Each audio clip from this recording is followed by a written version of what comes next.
Mesdames et messieurs, chers amis. Aujourd'hui, je vous invite à plonger au cœur d'une question fascinante et complexe, les origines de la franc-maçonnerie et son rapport à l'islam. Pour comprendre cette interconnexion, il est essentiel de remonter le temps et d'explorer les racines de deux phénomènes culturels et sociaux aussi riches que divers. La franc-maçonnerie, en tant qu'organisation fraternelle, trouve ses origines au cours du XVIIe et du XVIIIe siècle en Europe. Elle émerge dans un contexte historique marqué par la Renaissance, l'essor de la science et des idées de liberté, de tolérance et de progrès. Les loges maçonniques, initialement fondées par des artisans et des bâtisseurs, sont devenues des espaces de rencontre pour des penseurs, des intellectuels et des nobles qui cherchaient à remplacer les dogmes rigides des églises par des principes plus éclairés. Mais qu'en est-il des relations entre cette institution et l'islam? Pour aborder ce sujet, il nous faut d'abord comprendre ce que représente l'islam dans le monde et comment il a interagi avec les cultures occidentales à travers les siècles. L'islam, religion monothéiste née au 7e siècle en Arabie, a connu un développement rapide et une expansion remarquable.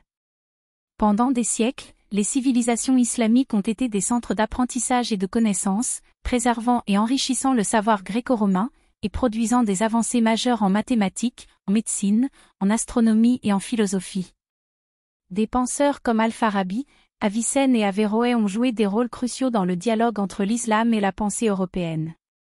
Leur travail a non seulement influencé la scolastique chrétienne, mais a également mis en lumière des valeurs essentielles telles que la quête de la vérité, la raison et le respect de la diversité intellectuelle.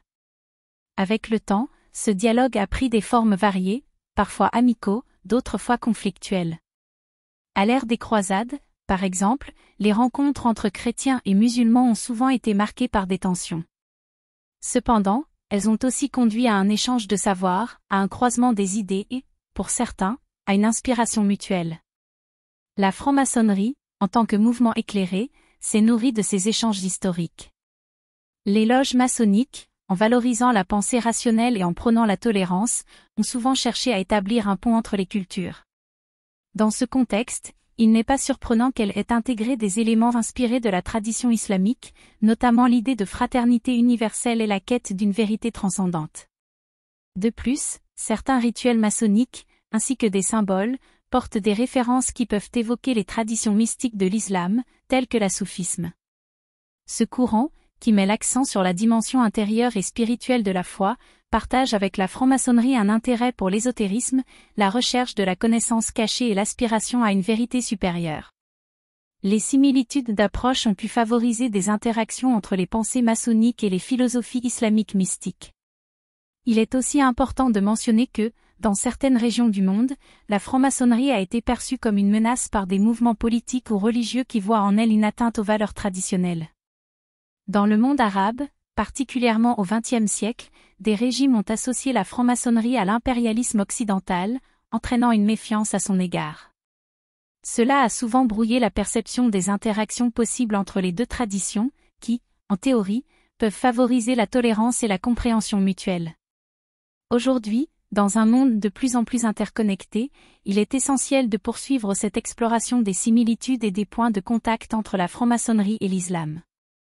La mondialisation a engendré une quête pour des espaces de dialogue interreligieux, et la franc-maçonnerie, par ses principes de liberté, d'égalité et de fraternité, pourrait se poser comme un acteur positif en matière de réconciliation et d'unité. En conclusion, je dirais que les origines de la franc-maçonnerie et son rapport à l'islam, loin d'être de simples chapitres de l'histoire, sont les témoins d'une lutte humaine universelle pour la compréhension, le respect et la coopération. Comme le dit si bien l'un de nos plus grands penseurs, la connaissance est une lumière qui illumine les esprits, et la diversité est le miroir qui reflète la richesse de notre humanité. C'est avec cette lumière et ce miroir que nous devons continuer d'avancer, en espérant que les héritages de nos traditions respectives nous conduisent vers un avenir commun marqué par la paix, le dialogue et la fraternité. Je vous remercie.